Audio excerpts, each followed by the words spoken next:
Fox 26 News at 9 starts right now. Welcome back, everyone. A local woman has an important message about breast cancer that you probably haven't heard before. It's what she suggests women do after a mammogram that's so important, plus what she believes the first thing anyone should do after a cancer diagnosis. Fox 26's Melissa Wilson shares her warm words of advice.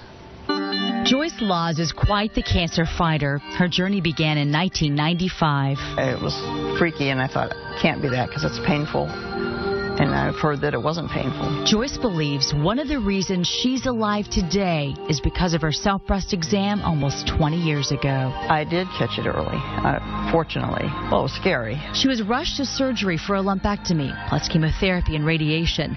Joyce had hoped her bout with cancer would end there, but it had only just begun. Now fast forward a few decades to this past year. Had a mammogram, and nothing showed up.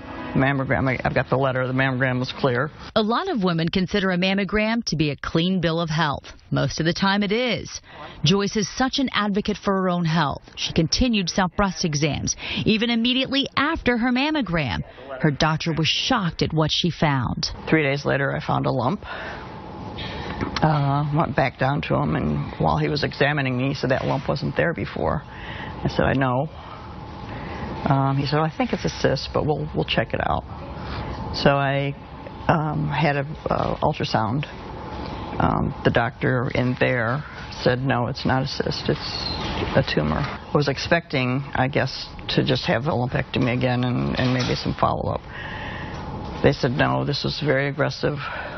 You should have a double mastectomy. This is where her other words of advice come in. And everybody has to feel comfortable with the doctor. I think that's a very important part of the treatment. And he was just looking at the floor the whole time. He never looked at me and just described the whole thing. And I wasn't happy with him or the procedure that he was describing. So I went away feeling very scared and depressed. Then one of Joyce's friends told her about their experience with Dr. Sean Boutros, the medical director at Westside Surgical Hospital. My first meeting with Dr. Boutros was not in an examining room.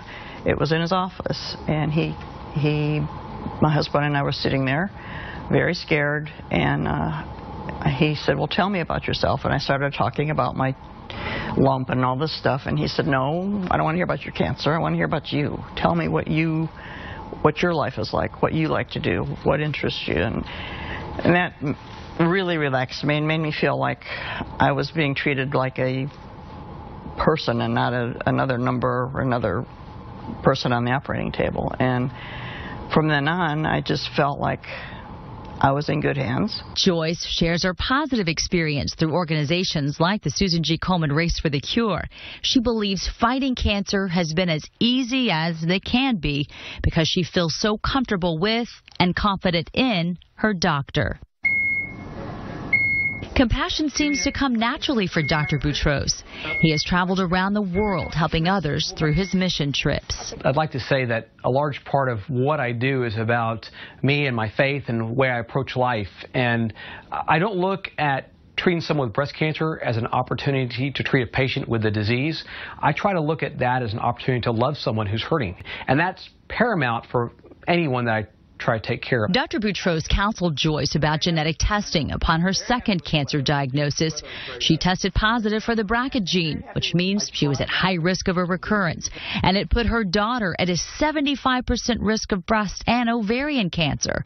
Now her daughter is taking drastic steps to spare herself from a cancer diagnosis. She's had her ovaries out, and that does decrease the chance of having breast cancer or developing breast cancer, but not enough. I mean, it's like a mugger, you know, waiting to mug you. You just have that feeling that it's coming. So she wants to be proactive. Angelina Jolie went through this, and I applaud her courage going through this fight and sort of paving the way and showing people, hey, you can go through this and you can still be sexy and you can still be beautiful and you can still be you, and that's a really strong testimony. While Joyce's daughter lives out of state, Joyce says she'll probably opt for a procedure called deep flap for her mastectomy, which is what she underwent. Instead of implants, she used her own tissue to reconstruct her breasts. Now that insurance companies cover the cost of reconstructive surgery, Dr. Pedro says it helps women feel whole again much sooner than ever before. In the end, we want breast cancer to be part of my patients' stories. I don't want it to be the entire story. Melissa Wilson, Fox 26 News. Westside Surgical Center, where Joyce was treated, is hosting an event this Saturday on Broad Day, which stands for Breast Reconstruction Awareness. It'll be at the Dillards in the Galleria. We will post that on our website along with a helpful website called Brave is Beautiful. Also tomorrow on our morning news.